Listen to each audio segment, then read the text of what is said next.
O planeamento familiar à luz da Bíblia. Margaret Sanger foi a mulher que deu origem ao chamado planeamento familiar.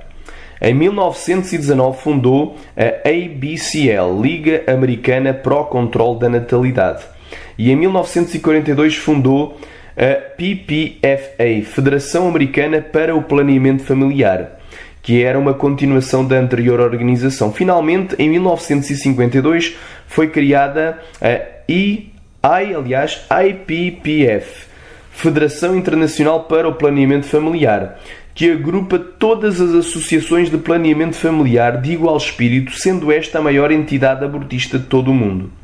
Margaret Sanger, nascida em 1979 e falecida em 1966, foi a inventora do termo controle de natalidade. Pertencia à seita religiosa denominada Ordem da Rosa Cruz e tinha fortes ligações com a Nova Era, pois tinha-se inspirado em Anne-Marie Besant, nascida em 1847 e falecida em 1933, que era uma famosa teósofa inglesa, que tinha iniciado já no seu tempo a distribuição de panfletos ensinando os casais a ter menos filhos. Ela não atuava na África ou Índia pagãs, mas na Inglaterra maioritariamente evangélica. Com a sua nova ideologia, Besant pregava que bênção era ter uma família menor. Besant, cujo trabalho influenciou Sanger, havia vindo de um casamento fracassado com um pastor evangélico, se envolvendo em seguida com o socialismo, a teosofia, a nova era e o lesbianismo.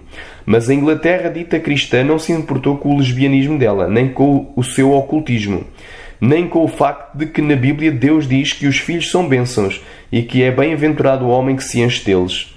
A moral de Margaret Sanger era claramente anticristã e influenciada por Satanás, pois dizia, entre outras coisas, o leito matrimonial é a influência mais deletéria da ordem social.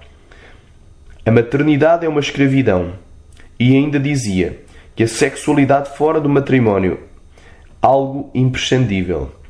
Esta mulher destruiu o seu primeiro matrimónio com o seu primeiro adultério com o sexólogo Havelock Ellis. Margaret Sanger inventou o termo controlo da natalidade.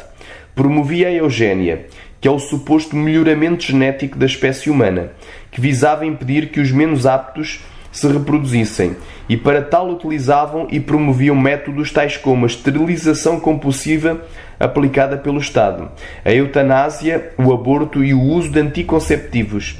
Para eles, os menos aptos incluíam muitas raças como o negro, o índio, o mestiço, o asiático e o cigano, os pobres e os moradores de bairros sociais, bem como os que possuíam alguma doença ou deficiência. Além disso, esta mulher perversa tinha fortes ligações com a nova era, com o socialismo e com a libertinagem sexual.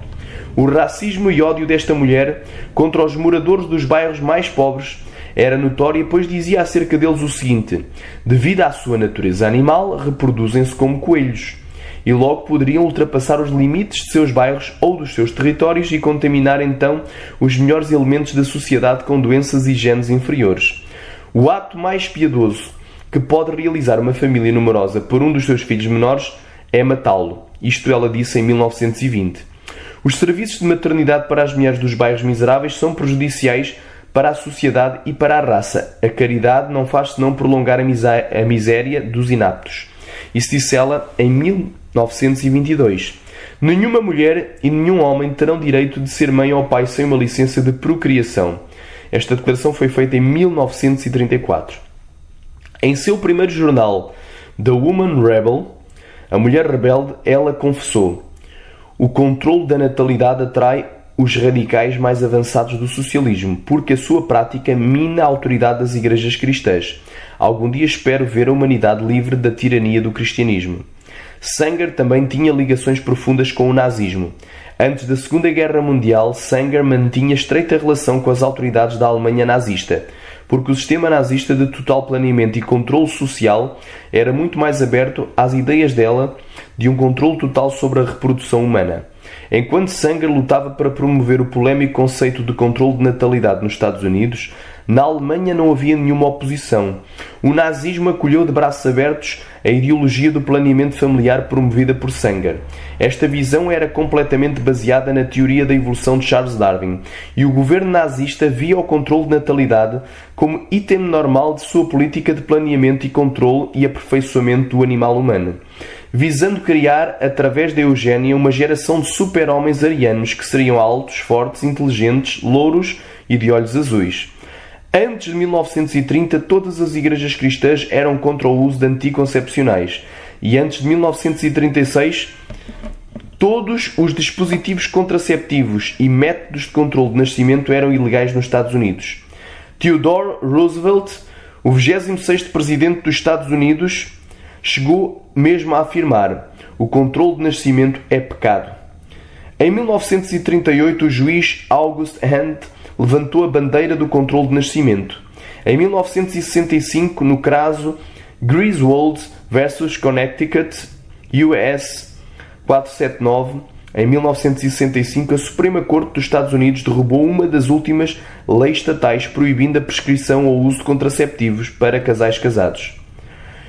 O que o mundo e o governo civil consideravam imoral e mesmo criminoso, a cristandade abraçou menos de 70 anos depois. Mas poderemos fazer a seguinte pergunta: está errado o homem fazer planos acerca do número de filhos que deseja ter? Não! O problema não se encontra no plano do homem, mas sim na submissão à vontade de Deus. Só Deus sabe o número de filhos que Ele nos quer dar. Alguém pode até desejar não ter filhos, mas neste caso peca contra Deus e põe a sua própria salvação em risco, conforme 1 Timóteo capítulo 2, do versículo 14 ao 15, que nos diz: E Adão não foi enganado, mas a mulher, sendo enganada, caiu em transgressão. Salvar-se-á, porém, dando à luz filhos, se permanecer com modéstia na fé, no amor e na santificação. A antítese deste versículo seria que a mulher condenar-se-á, porém, não dando à luz filhos. Ora, para não dar à luz filhos, ela tem que fazer algo para impedir tê-los, como o uso dos anticoncepcionais. Concluímos então que qualquer método contraceptivo, e não apenas os abortivos como a pílula e DIU e afins, poderão levar qualquer mulher para a condenação eterna.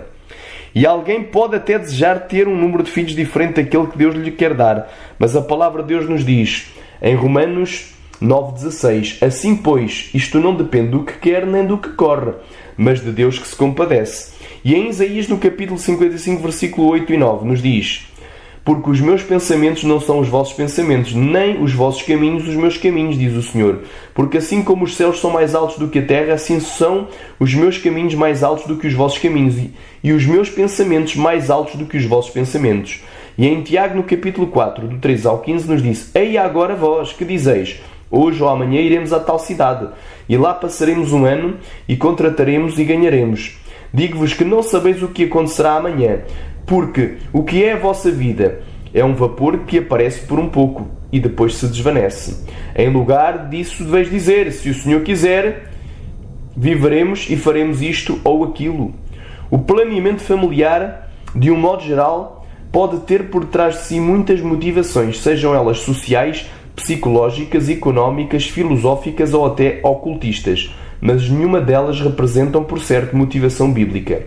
Até porque vemos que o controle da natalidade na Bíblia sempre teve efeitos nefastos, como no caso de Onã, que foi morto por Deus como juízo pela sua ação.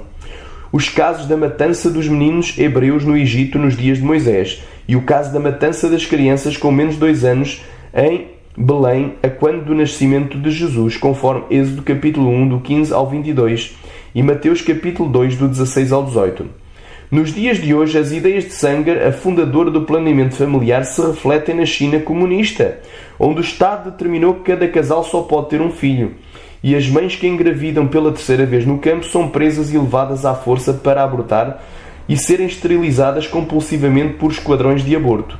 As mães que dão à luz às escondidas são torturadas até revelar o paradeiro de suas crianças, que depois de achadas são assassinadas brutalmente pelos seus executores.